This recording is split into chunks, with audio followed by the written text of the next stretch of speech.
In the last 2 years, well over 1,000 software engineers have applied to Code to CEO, my startup accelerator. Everybody from quants pulling in $700,000 a year to people fresh off a layoff. And the team and I have read every single application, and we only said yes to a very small percentage of people. And every single founder that we have said yes to has successfully broken out of the 9-to-5.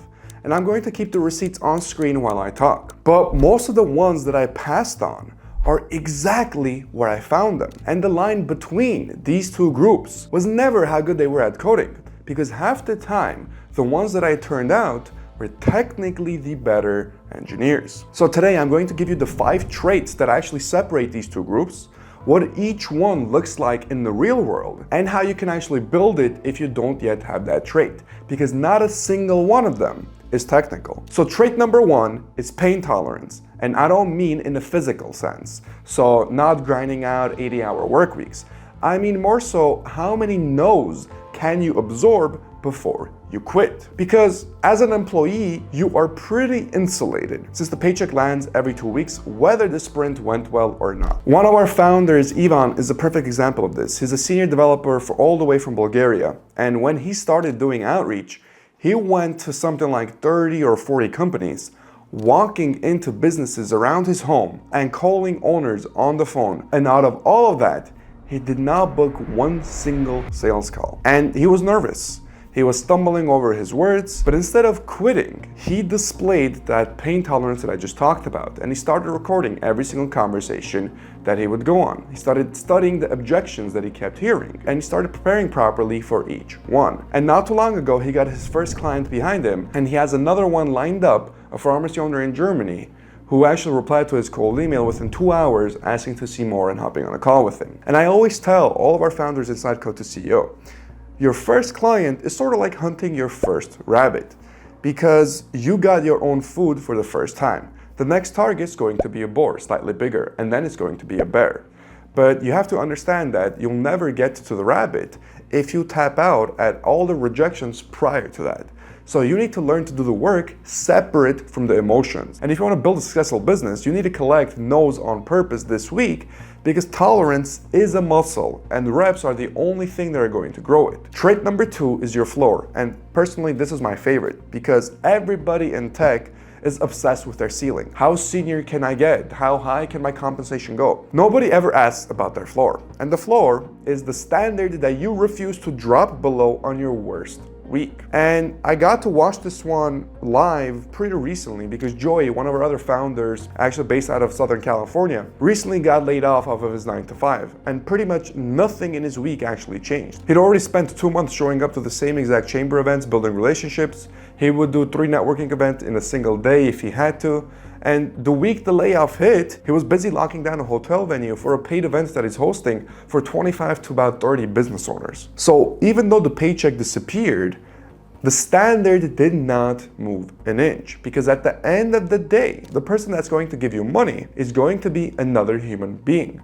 So if your floor guarantees that you're at least talking to people every single day, you are already ahead of most engineers. And you build a floor by shrinking it until it is literally unbreakable. So instead of promising yourself, let's say 2 hours every single night of outreach, you promise yourself just 1 conversation a day. Because a floor that you can actually hold consistently for years straight is going to beat a ceiling that you visit maybe once or twice a year. Trait number 3 is obsession.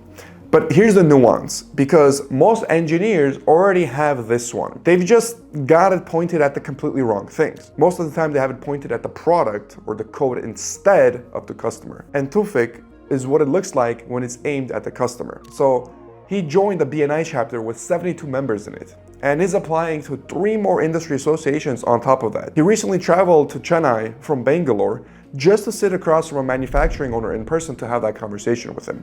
And he's been following up for weeks with the chairman of an 8-figure construction company to lock down that meeting as well. And on our most recent call, actually, he told me, and I quote, I constantly have this feeling that I have to do more, that I haven't done anything yet. I had this inner feeling, even I also haven't done anything big yet. And that's exactly what you actually want to feel. Because it's rather almost always the case that you should do more than you think you've done. And when he said this, I actually want you to steal it, because he said, with each outreach that I do, it feels like my luck increases tenfold. What I've learned is with more outreach, the luck increases tenfold. So if you're missing this one, this specific trait, it most likely shows up at boredom, because a business you're not actually obsessed with is going to turn into a second job, and you already have one of those.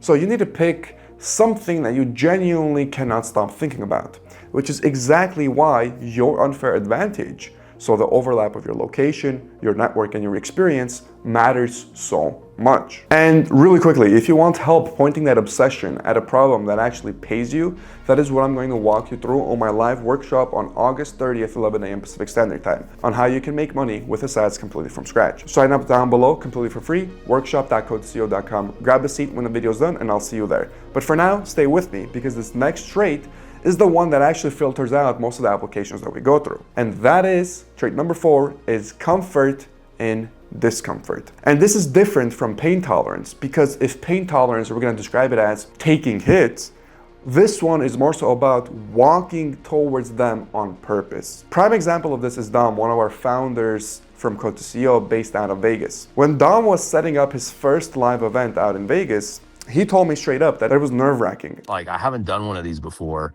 so it is a little nerve-wracking. And his instinct was to set the capacity at the lowest number possible and start small. And look, I get it, but I have a very set rule I actually live by, which is I never do the thing that feels the most comfortable to me at the moment. So I told him, whatever feels comfortable, just go one level above it.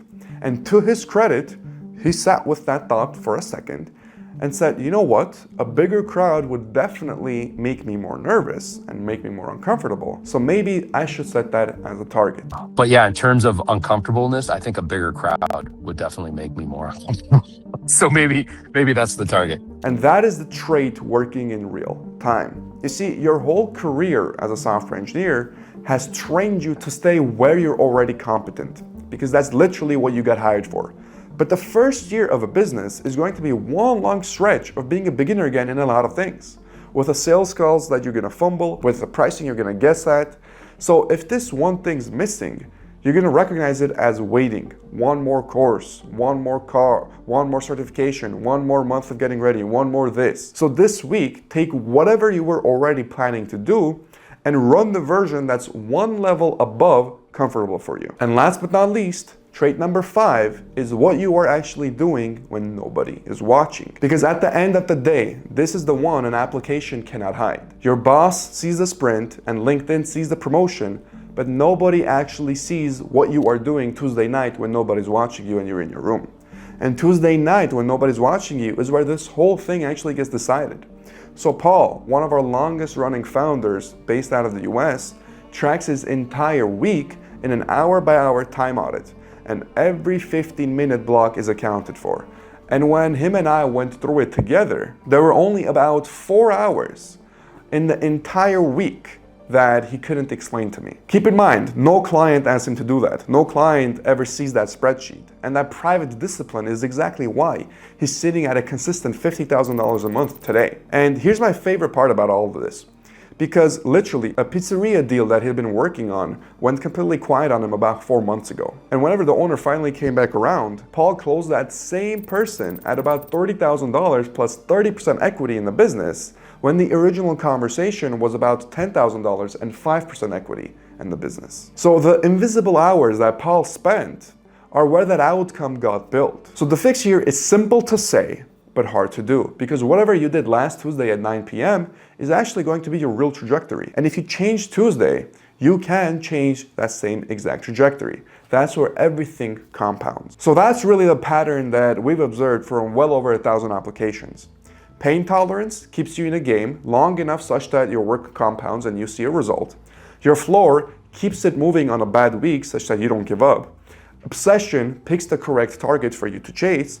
Comfort and discomfort gets you into the rooms before you feel ready and allows you to have opportunities you wouldn't have had otherwise. and your nobody watching hours compound every single one of those traits. And notice that not a single one of those 5 is a technical skill, which is exactly what I told you from the very beginning. But here's the problem still sitting there, because these traits tell you whether you're built for this, but they don't tell you exactly what to build, who to talk to, and really what is the roadmap for you to follow from A to Z, such that you can actually get the same exact results that we just talked about with all the founders inside Code to CEO. So if you want to work that out live with me, come to the free workshop on August 30th, 11 a.m. Pacific Standard Time, where I'm going to show you how to start a profitable SaaS completely from scratch. The link will be in the description below completely for free. As always, thank you so much for watching, and I will see you in the next one.